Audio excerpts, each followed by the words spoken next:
The director here at the Residential Healthcare Program at the True North Health Center located in Santa Rosa, California. One of the many tools used by the doctors at the True North Health Center is a program of medically supervised water-only fasting.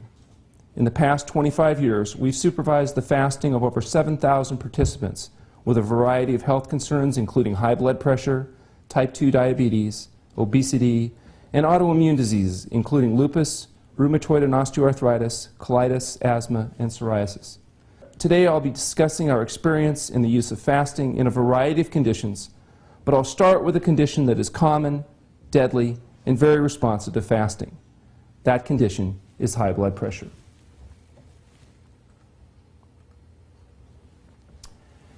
High blood pressure and its associated diseases is one of the leading contributing causes of death and disability in industrialized countries. If you look at this chart from the World Health Report, you can see that tobacco, blood pressure, alcohol use, elevated cholesterol, obesity, low fruit and vegetable intake, and physical inactivity, as well as illicit drugs, all are the major contributing causes to premature death. When we talk about blood pressure, we have two numbers, the top number, or systolic blood pressure, and the bottom number, or diastolic blood pressure. These are both important independent risk factors for all-cause mortality associated with elevated blood pressure. The systolic blood pressure represents the pressure in your blood vessels when the heart's contracting. And the bottom number, or diastolic blood pressure, represents the pressure in your blood vessels when the heart's in its relaxation phase. High blood pressure and its associated conditions, as I said, are one of the contributing causes to all-cause mortality. It contributes to many, many different diseases. For example, 200,000 people die each year from congestive heart failure, and high blood pressure is the leading preventable factor associated with this. 700,000 people have strokes, which are essentially brain attacks where the brain doesn't get adequate blood flow. High blood pressure is the leading contributing cause of stroke. In the United States, most people will develop high blood pressure sometime during their lifetime. It's responsible for millions of visits to physicians. It's the leading justification for prescription medications. But what's interesting is that drug intervention, when it comes to high blood pressure, is actually quite disappointing. The majority of people that have heart attacks and strokes because of high blood pressure actually have blood pressure that's not yet elevated enough to justify the use of medications.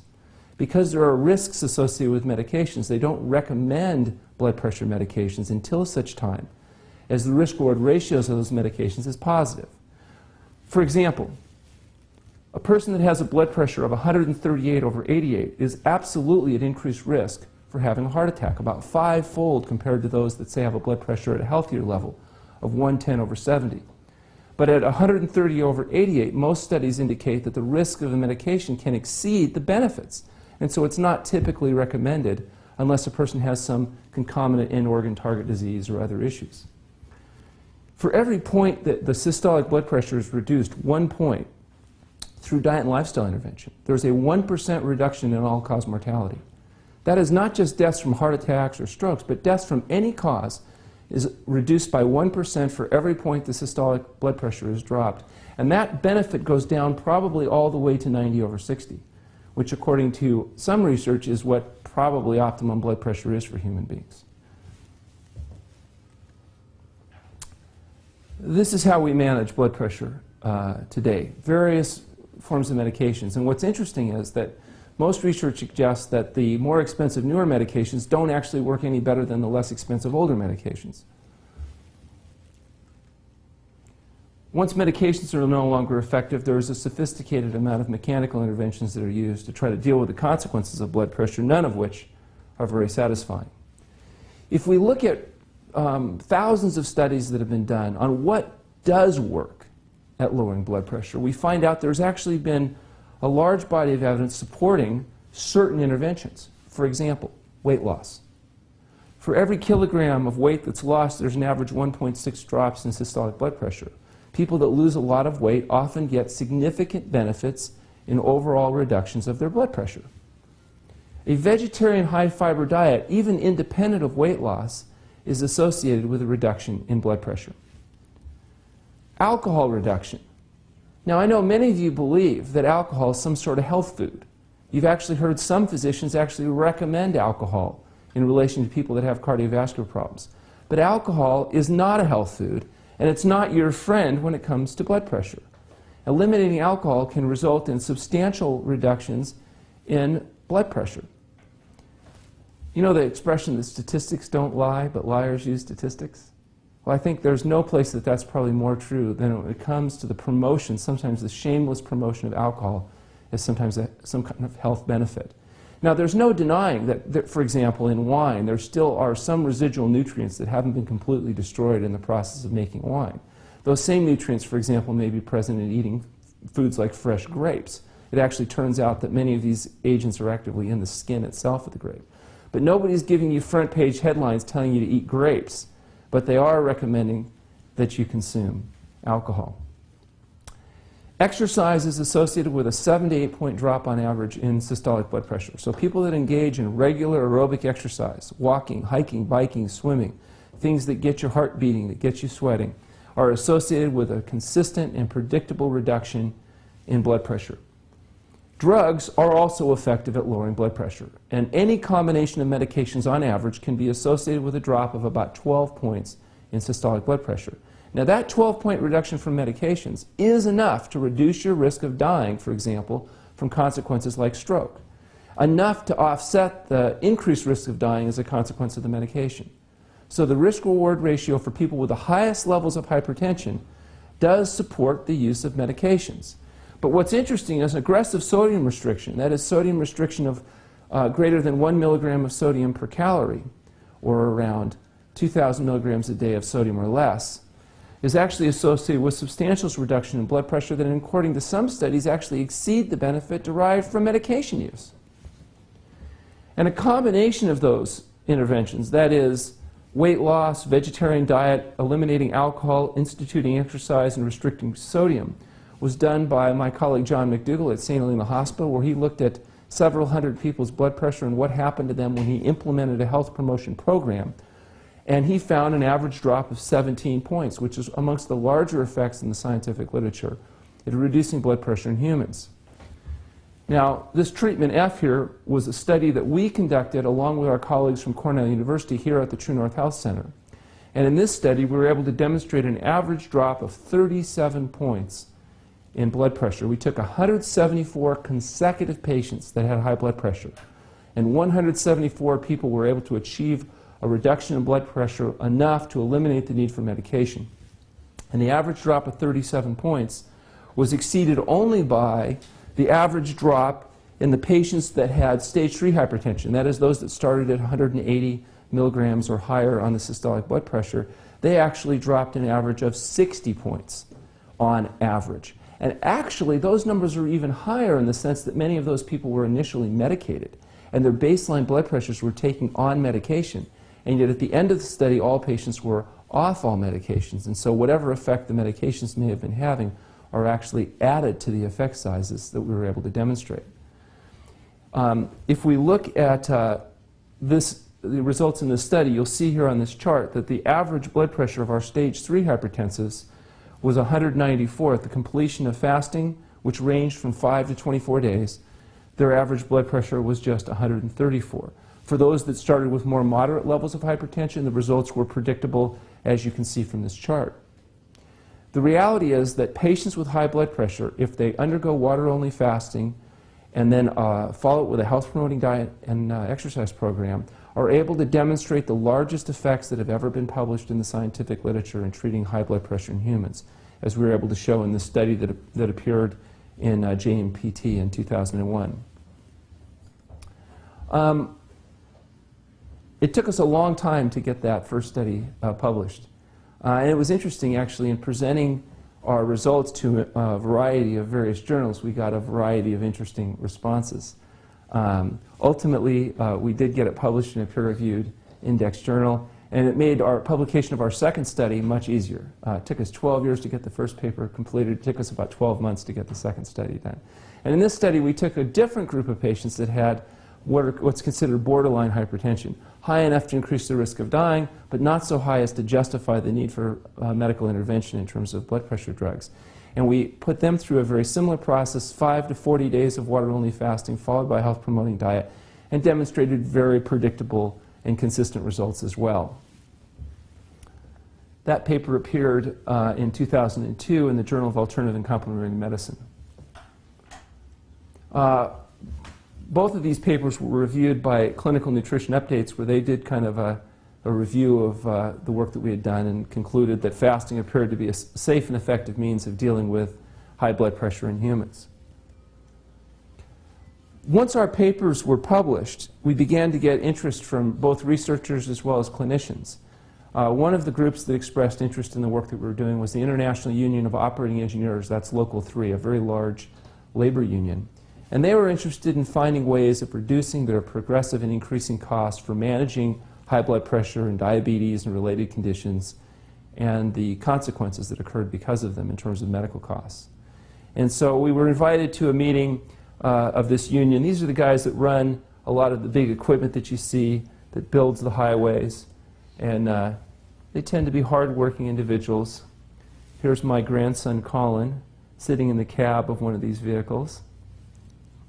In any case, they asked us to come to a meeting and present the results of our studies, to share with them our research data, because they had the impression that perhaps a program like that's offered at True North Health Center could help them cut some of their burgeoning medical costs.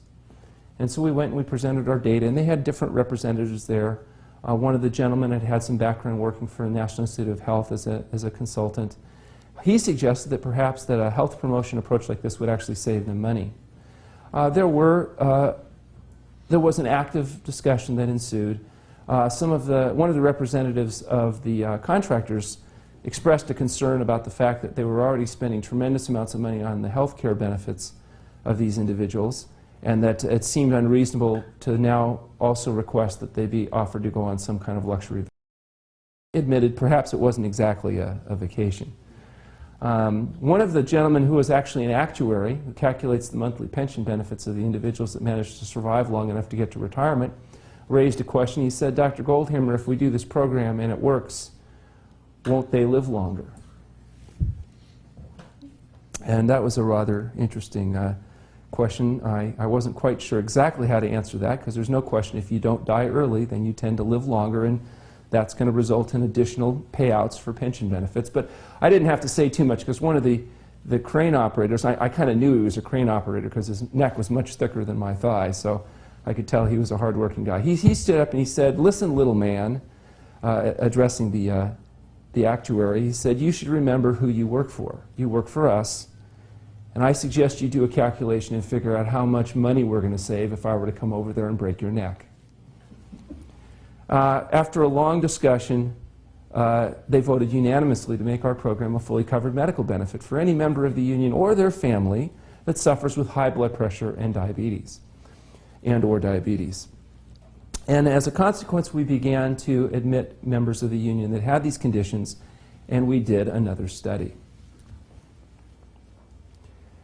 And what we did is we took the first several dozen members from the union, and we did some calculations. We looked at what their medical costs per member on average were prior to coming into our program and in the years after the program. And we looked at what their health condition was prior to the program, after the program, and on follow-up. And what we found was that in the first 30 consecutive members that we admitted from the union, their average weight loss during the program at the center, which averaged 3 weeks, was 26 pounds. And on follow-up, which ranged from 2 to 12 months, their weight loss was down 28 pounds, which means they had actually maintained their weight loss and lost just a little bit more. Maybe not as much more as I might have liked, but nonetheless they were maintaining some of the benefits that showed up in their blood pressure, the systolic blood pressure, which dropped 30 points during the fast, and on release from the fasting protocol, was down 27.6 points on follow-up, and diastolic changes were proportionally similar.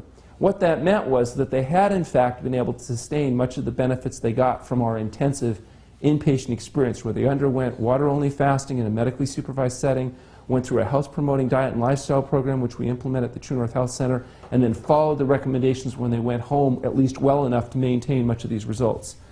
What the union was excited was a cost of care analysis.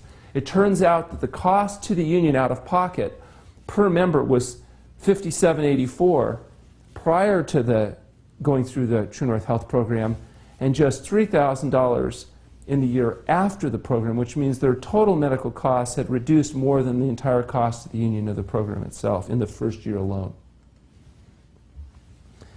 What did we do with these members in order to help them resolve their high blood pressure and their diabetes? What we did was we helped them go through a period of medically supervised water-only fasting. Fasting can be defined as the complete abstinence from all substances except pure water in an environment of complete rest. It's different than starvation, which is actually abstinence from nourishment beyond the point where the body's nutritional reserves are exhausted and impairment of vital organ function and structure ensues.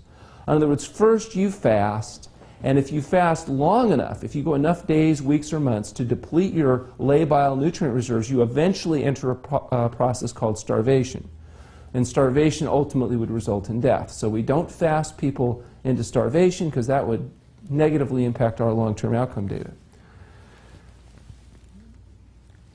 If you look at the biochemistry of fasting, you find that the average 70-kilogram male, so a male that's a little bit less than 160 pounds, would have on average 12.6 kilograms of fat, and that represents 18% of the body weight, or 117,000 calories.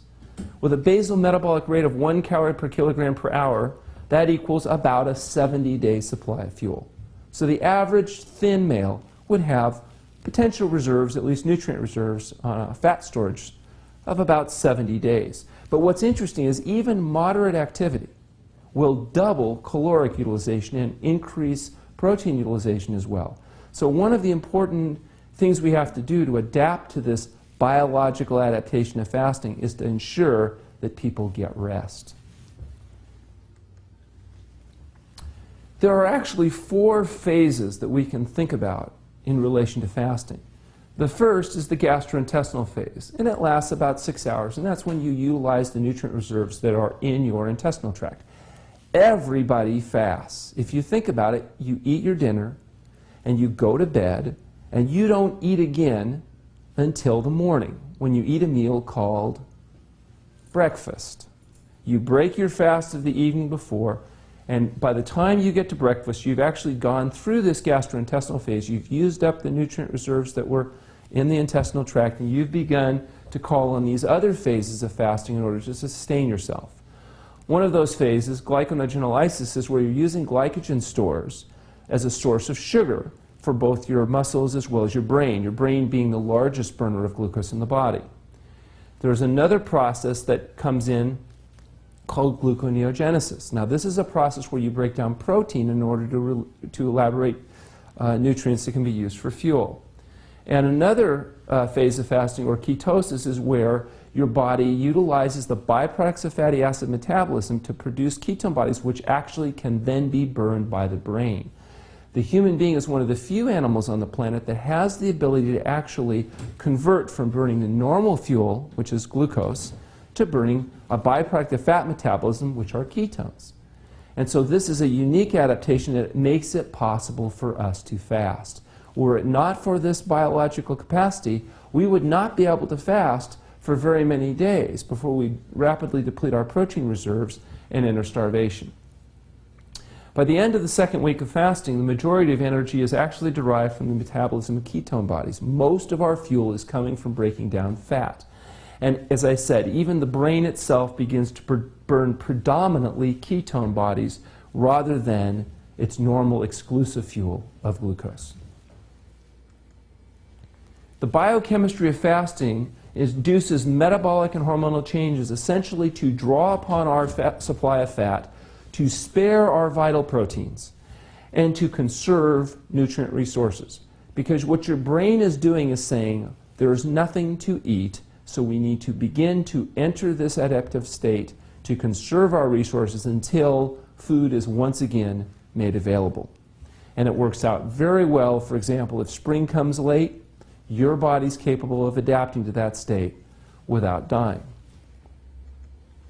And this adaptation of fasting, this biological adaptation, is something that we're able to utilize to help the body to overcome diseases that are associated with dietary excess in particular. The conditions that are caused by dietary excess, these conditions like high blood pressure and obesity and type 2 diabetes, and are aggravated like in autoimmune diseases, these conditions that are either caused or aggravated by dietary excess often are very responsive to appropriately conducted supervised water-only fasting. The fasting state gives the body to mobilize and eliminate a lot of these accumulated intermediary products of metabolism that build up within inside the tissues of the cell, to mobilize them, process them, and eliminate them. The indications for fasting, when is fasting appropriate, are actually fairly broad. One indication of fasting, perhaps the most obvious indication of fasting, is the loss of appetite that characterizes acute illness. When people are sick, they often have no appetite. They have no desire for food. In fact, it was Herbert Shelton that said in one of his books that fasting had its origins in the dim uncertainties of the long-forgotten past when the first wounded animal found that it had no desire for food. And that is absolutely true for humans as well. There's a very natural disinclination to eat when we are acutely ill. Fasting can be used both in acute and chronic illnesses with good utility. It can be used to give the body a chance to accelerate healing. It can be used to help in behavioral change, and it can also be used as a psychospiritual tool, as witnessed by the fact that most major religions have a tradition associated with therapeutic fasting. In selecting people that are appropriate for a fasting experience, it's important that a complete medical history be taken, a physical examination be performed, and laboratory evaluations be evaluated. These allow the experienced practitioner to make a determination about who's likely to be a good candidate or a poor candidate for this type of intervention. There's a general experience in fasting that is often shared by people going through this experience. And I'd like to talk about some of these symptoms that occur and perhaps talk about why we believe they may be happening. For one thing, one of the most universal effects in fasting is a foul taste in the mouth. When you go on a fast and your body begins to mobilize and eliminate accumulated products of metabolism, the mouth often tastes very bad, almost like something crawled in there and then died. That, what I call faster's mouth, is a kind of a unique and characteristic experience that's pretty much universally experienced. In addition, people often experience increased body odor associated with fasting. As the body begins to use the skin as a secondary eliminative organ and people begin to purge themselves, they often get to the point where they notice a substantial increase in a malodorous body. Fatigue is pretty well universal. As the body goes through this biological adaptation, it begins to slow its metabolic rate and conserve its protein and nutrient resources. An experience of fatigue becomes very apparent. Sleep disruption. Sleep disturbance is very common. People have trouble getting to sleep, staying asleep. They're hypervigilant during fasting oftentimes. In part, that may be because of a reduced biological need for sleep, given the resting state. In part, it's because the brain is actually changing fuels from burning the normal fuel of glucose to burning a different fuel of ketone bodies. But sleep disruption is often dominant. Although after fasting, many people with chronic sleep difficulties are profoundly affected to the positive. Restlessness, irritability, and in some cases even what we call a euphoria, almost a euphoric state that occurs as the body goes through this adaptive process, are very frequent in fasting patients.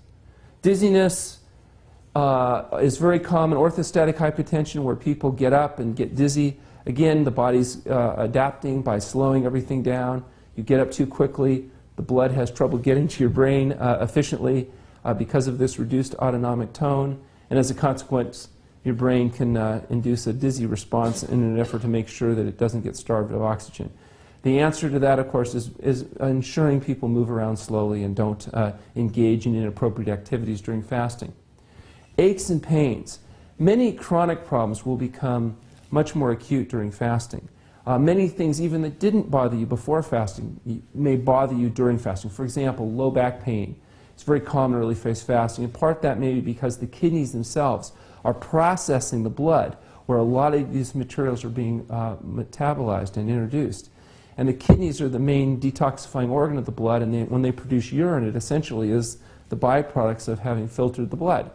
And so it's not surprising where this increased kidney load would result in what's called a viscerosomatic reflex, where the kidneys refer pain into the low back, and it can be quite distressing early phase fasting. It eventually goes away, and then new miserable symptoms arise. Nausea and vomiting is very common, especially early phase fasting, as the liver, the main detoxifying organ of the body, begin to dump bile, the yellow-green pigments which are so caustic and irritating, into the system. If there's excess amounts of bile, it can reflux into the stomach, and it can induce nausea and vomiting. Rashes and discharges, including discharges from mucous membranes throughout the body, are frequent. Sometimes people get very dramatic rashing and discharging happening through the skin.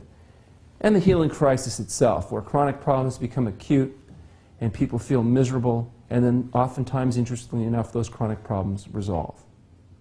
The nature of fasting is often to give the body a chance to demonstrate an acute response to a chronic problem and resolve the chronicity. It's very interesting, it's dramatic. It's not possible to explain every mechanism of fasting because research in this area is really just now in its infancy. I remember one time I had a woman who was referred to me by a medical practitioner from a nearby town, and she was a woman in her early 70s who had long-standing problems with severe rheumatoid arthritis, hypertension, obesity, and related conditions of dietary excess. And her doctor had suggested that she come to us to undergo care and that we might be of help to her. And she said to me that she really liked her doctor and she trusted him. And she said, but he's such a kidder. He said that what you were going to do is put me in a room and not feed me for 2 weeks.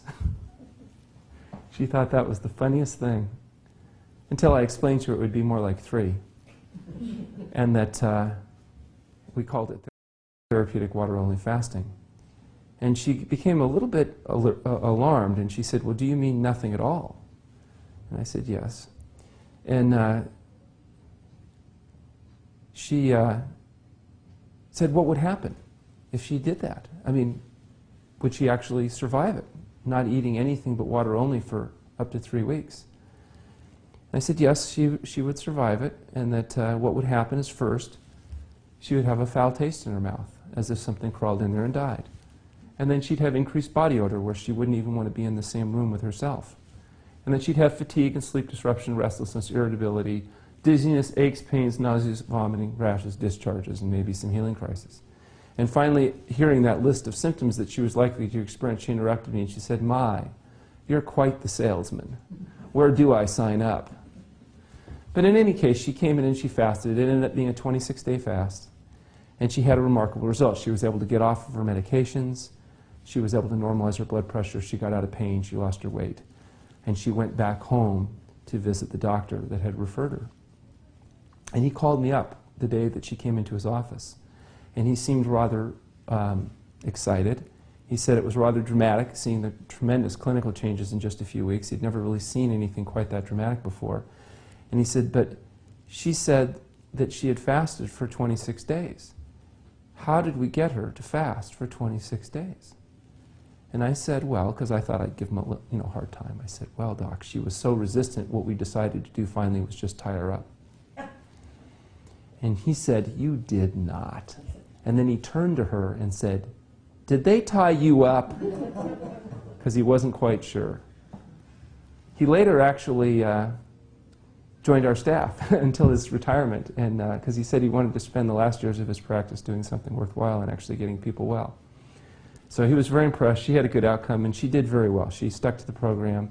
And I knew she'd be a good patient because she had inflammatory arthritis, which, if you eat poor food, you begin to feel poorly very quickly. And so it really helps if people have problems where they have a lot of pain and suffering and misery, because then when they get well, it's very dramatic, and then if they try to eat garbage, they feel poorly again. And I always think back to a woman that we had, also as a patient with autoimmune disease from England, whose son was an internist who had kind of convinced her to come and do a fast with us. And she did the fast, and she had a good outcome. And when she was leaving, she was a very proper English lady, you know, and she said, you know, Dr. Goldhammer, I really didn't mind the fast, but I don't know about all this diet nonsense. You know, and she was a little skeptical about having to stick to a plant-based vegetarian diet. But she said she'd give it a shot. And she went home, and she wrote to me after 6 months, and the letter said, Dear Dr. Goldhammer, you were so right. When I eat crap, I feel crappy. And what she'd experienced was that whenever she tried to cheat too much, her body kind of let her know that she was eating beyond her capacity, or symptoms began to return. Because remember, we don't suggest that we're curing anything. All we're doing is coming up with an effective management strategy to keep these unfortunate conditions at bay so that you can live a healthy life, hopefully a long and healthy life, without having to suffer the consequences of aggressive medical intervention treatment. Fasting duration varies. Minor acute problems may only take 1 to 5 days of fasting in order to give the body an edge to resolve it. A major acute problem might take up to 2 weeks of fasting to give the body what it needs in order to get ahead of the game, so to speak. Chronic problems, things like asthma and psoriasis and arthritis, might take several weeks of fasting in order to get the kind of resolution we're looking for. So depending on the person and their circumstances, the use of fasting can vary considerably. Now, I've made a suggestion today that therapeutic fasting, when it's properly done and appropriately supervised, is the most effective tool that's ever been published in terms of treating, for example, high blood pressure in human beings. Let's take a look at what possible mechanisms might be at play that might explain how it is possible that essentially doing nothing intelligently could result in a dramatic resolution of chronic diseases that up till now most people believe that there's either nothing that can be done or you have to take these drugs the rest of your life, etc. With fasting, people lose weight. In fact, 100% of people that fast lose weight. Every single person that fasts loses weight. The laws of thermodynamics, the laws of physics apparently interplay. If you don't eat, you lose weight. Now, I have had patients that will argue that they are an exception to the laws of thermodynamics and the laws of physics, because they'll tell me that they've been on diets and it doesn't matter what they eat, they can't lose weight. I had a patient come in for fasting who was very skeptical because she said she'd been on every diet, she could never lose weight, and she didn't think she could lose weight fasting. And on the very first day of fast, she gained a pound. She actually went up a pound as her body held on to some fluid, and she was thrilled. She felt completely vindicated because she said, see, Dr. Goldhammer, even water fasting, I gain weight.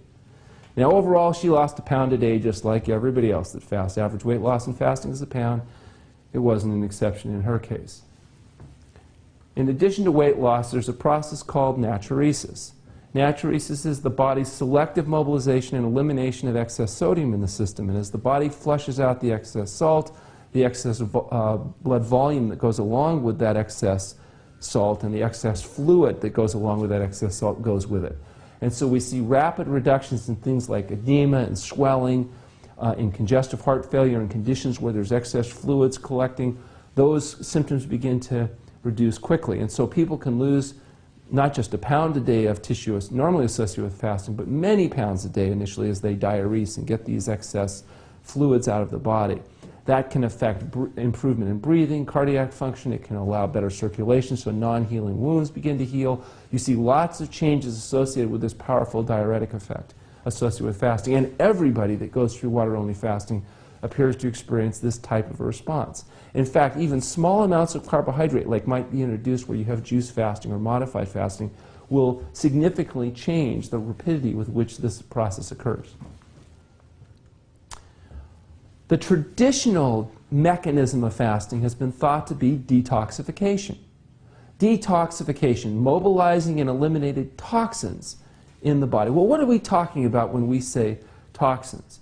It turns out there's two kinds of toxins that we generally talk about. Exogenous toxins, that is toxins that come from the outside, things like PCB and dioxin and pesticide residues and chemical things and stuff that really, from a practical standpoint, should never have existed in our environment. But they do exist today and they get into our bodies.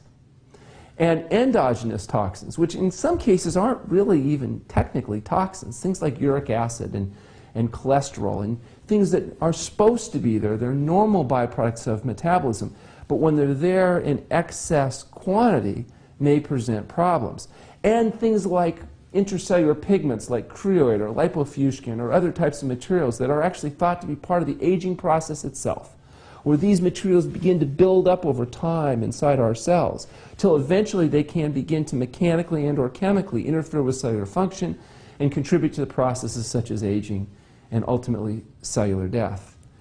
Well, we believe that in fasting, the body has been given the opportunity to begin to mobilize, process, and eliminate these materials that have accumulated in the body over long periods of time. And there's good reason to believe that, in fact, that's exactly what's happening.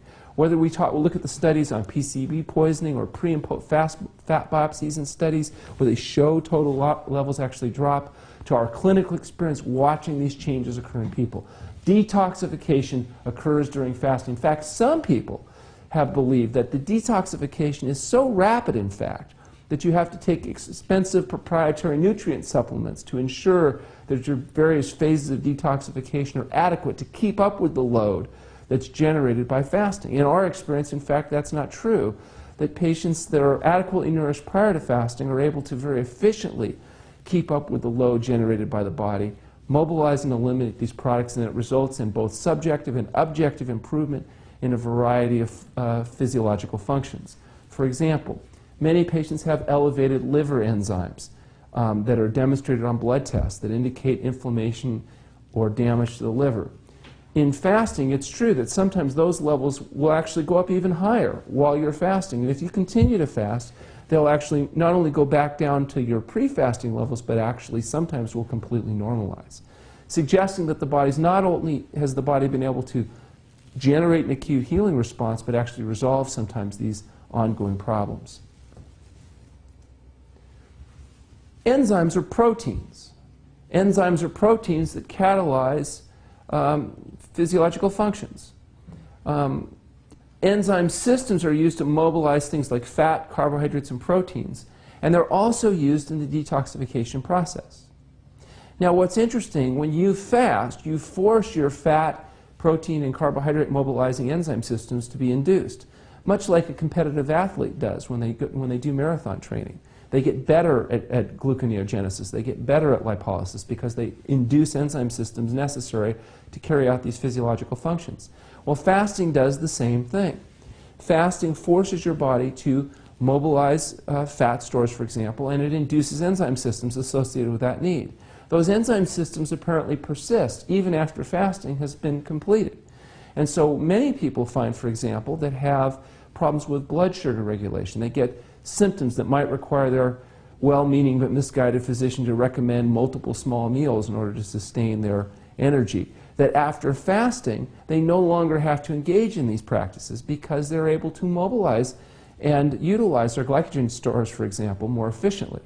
And as a consequence, they don't get these big vacillations and hypoglycemic responses as a direct consequence of undergone a water-only fast. As far as detoxifying enzyme systems, it's also thought that the detoxification increase, which clearly happens in fasting, the rapidity with which the body is able to mobilize and eliminate these toxic products, forces the body to induce enzyme systems, and those enzyme systems may very well persist post-fasting, allowing us to be more efficient at detoxifying even long after the fast is completed. It's been long recognized that, for example, periodic fasting or systematic underfeeding in rats can double their lifespan. Now, it's my belief that you're not actually increasing the lifespan of the rats because of the fasting as much as you are avoiding the consequences of dietary excess. For example, if a rat is given ad libitum eating, they eat a certain amount, they live a certain amount of time. If you feed them 60% of that amount, that you can double their lifespan. And I believe it's because what you're really doing is feeding rats at a level more consistent with their biological history. And instead of the overeating that would occur in a very unnatural state when they're fed ad libitum or given as much as they want to eat. In a natural setting, rats are always working really hard to get enough to eat and not get eaten. And it turns out they eat about 60% of the calories on average that they would eat in an environment where they're given unlimited amounts of food. And when you take that natural dietary intake and remove predation from the environment, they live to what is in fact their normal lifespan. So I'd argue you're actually killing rats in half the time by overfeeding them, rather than doubling their lifespan through systematic underfeeding. But in any case, if you periodically fast rats, they live longer. If you eliminate dietary excess in animals, whether it's rats or mice or other animals, they do better. And is a hormone, and it drives sugar from inside your bloodstream into the cells where the body actually utilizes it as principal fuel. When insulin is not able to do its job properly, either because there's not enough insulin or there's enough insulin but there's resistance to that insulin at the cell level where it does its job, whether it's in the liver or inside other cells, that resistance or insulin resistance is associated with an increased level of blood sugar. We call that diabetes. That's what diabetes is essentially, an increased resistance to insulin. It's increased resistance to insulin, not deficiency of insulin, because the average type 2 diabetic, the adult onset diabetic that makes up 95% of the diabetics in our society, actually make more, not less insulin. It's just the insulin can't do its job because of resistance. Now, the drugs that are used to treat diabetes or insulin resistance do not reduce insulin resistance.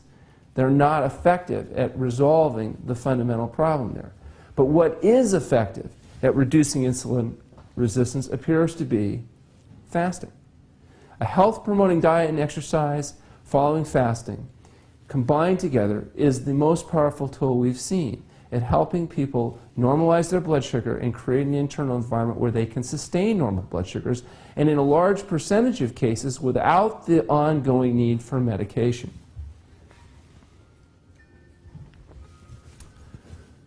Another mechanism by which fasting may have a profound effect on the body is dealing with a problem that's often referred as gut leakage. Now, a human being has a tunnel that goes through their body. That tunnel starts in the mouth, it goes down the throat, and into the esophagus, and then into the stomach, eventually into the three parts of the small bowel, then the large bowel, then into the rectum, and then eventually people push it out through the anus at the other end. So they're shoving stuff in one end, it's going through this digestive system, and eventually they push it out the other end. But all the while, that material is in the gut. It's not technically inside your body. Now, you swallowed it, you can't see it anymore, but it's technically going through your body. It's not yet in your body. It doesn't get in the body until it gets through a very, very fine mesh that is represented here by this screen. And that mesh of your intestinal mucosa is designed to filter out large molecules, big peptides, proteins, viruses, bacteria, etc. Keep that stuff from getting inside the body and allowing it to be pushed out the other end. But what would happen, just like a screen keeps moths and flies out, what would happen if the holes in the screen were made bigger? What if the screen got torn? What if something happened to that screen that allowed flies and bugs to get in? Well, we know what would happen in our house. What happens in our body? If something widens the screen mesh of our body, peptide molecules, protein molecules, large things can get into our bloodstream, and they have to be dealt with. And the way that the body deals with those invaders is with our immune system. And it's well equipped to handle certain infiltrations.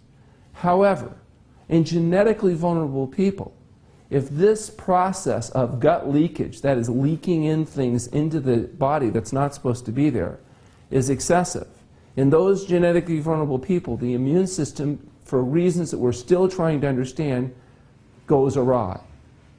It stops working properly. And if the part of the immune system starts overreacting to these foreign invaders, it may begin to react to our body tissue itself as a foreign tissue. For example, in ulcerative colitis, It's actually the immune system of the body that's generating the inflammation associated with the bleeding and mucus and lesions that are associated with this condition. In arthritis, like rheumatoid arthritis, it's actually your immune system and components of your immune system that are beginning to destroy your collagen tissue because it's confused and thinks your collagen tissue is a foreign invader. In the case of asthma, it might be your lungs that are involved. In vasculitis or dermatitis or psoriasis, it may be the skin that's involved. In other, there's many of these itis-type conditions or inflammatory conditions where the body's immune system begins to react to its own tissue. We call these autoimmune diseases, or diseases where your body's immune system has been thrown off. And one of the things that's thought to throw this off is gut leakage, the absorption of peptide molecules triggering immune responses that are incapable of effectively handling. The medical management of these autoimmune diseases centers around the use of drugs to suppress the overreactive autoimmune response, in other words, to calm the immune system down. The problem with those medications, although they can appear like miracles when they're free use, medications like prednisone or some of the anti-cancer drugs like methotrexate, is that their long-term use has devastating and often deadly consequences. And so a better solution than trying to suppress the immune system is figuring out how to stop the gut leakage that tends to excite this condition in vulnerable people. So what might be causing the screen of our intestinal tract to become damaged or open? Or it's inflammation. Something's inflaming the intestinal mucosa. One of the things that can cause inflammation are free radicals, reactive molecules that can damage tissue. What's a good source of free radicals that might be damaging the intestinal mucosa of humans? Well, one really valuable source of free radicals would be smoking cigarettes. It turns out cigarette smokers are exposed to massive amounts of free radicals. For example, if you look at people that smoke for long periods of time, they often get these very characteristic wrinkles around their face, this premature puckering.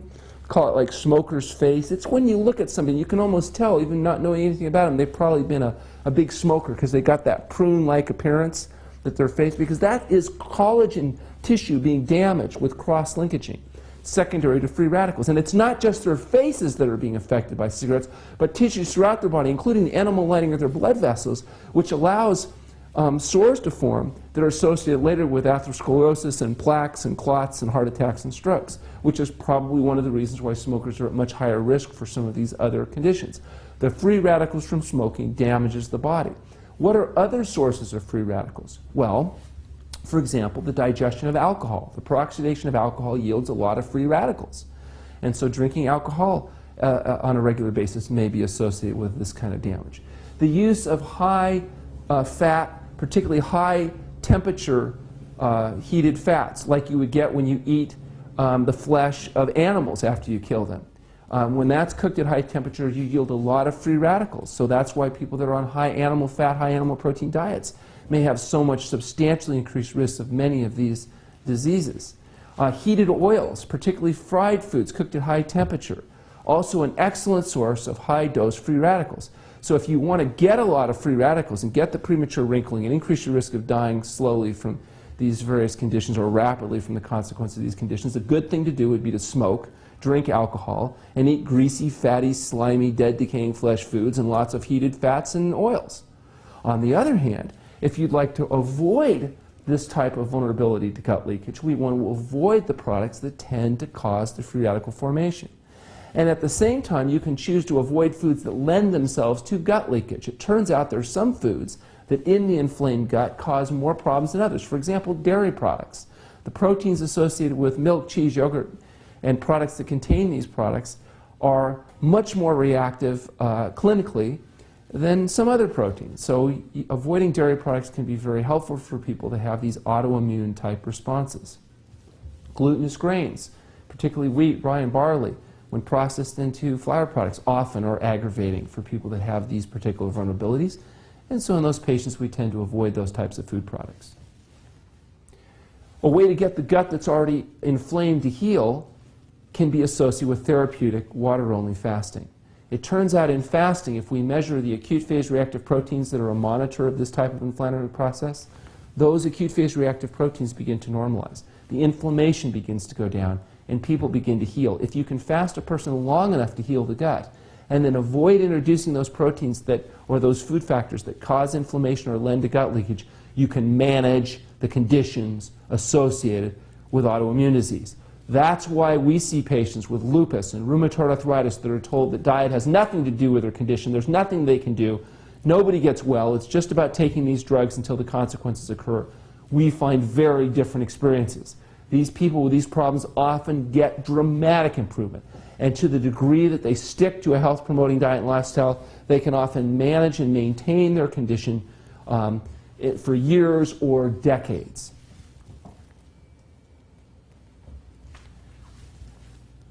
The body is controlled by a nervous system, and that nervous system has two components. That nervous system of control is referred to as the autonomic nervous system. It does the parts of things that you don't have to think about, like making your heart beat or regulating functions, whether it be peristalsis or visual dilation, etc. Things that you don't have to think about telling your body to do. It does it automatically. And it's regulated by this autonomic nervous system. And the two components of the autonomic nervous system include the sympathetic and the parasympathetic. And they're in balance with each other. And it's important that they be in good balance. If they get out of balance, you can get certain symptoms. For example, if your sympathetic nervous system's tone is set too high, you might have symptoms like diarrhea or loose stools. If your parasympathetic tone was set too high, you might have constipation. The idea is that this nervous system needs to be in balance.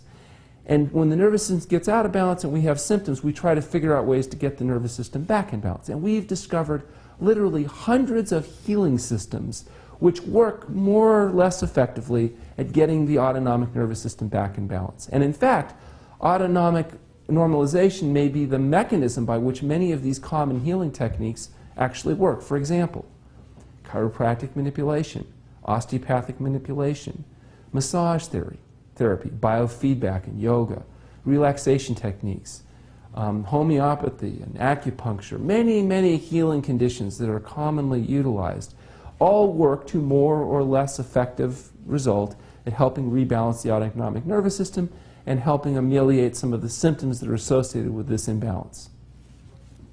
Well, one thing that has a profound effect on the autonomic nervous system is a period of fasting.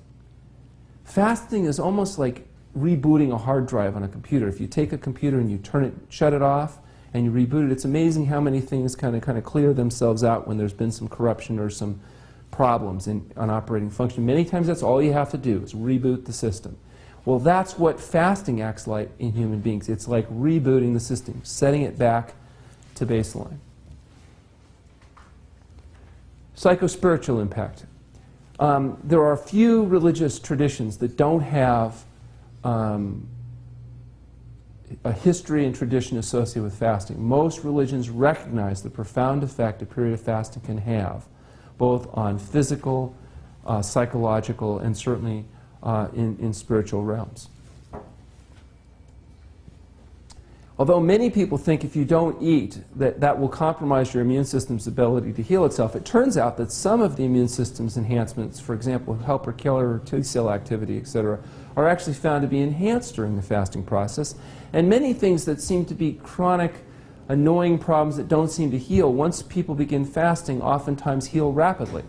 So actually we see fasting, at least in many respects, to be an enhancement, not a deterrent to the body's ability to heal itself.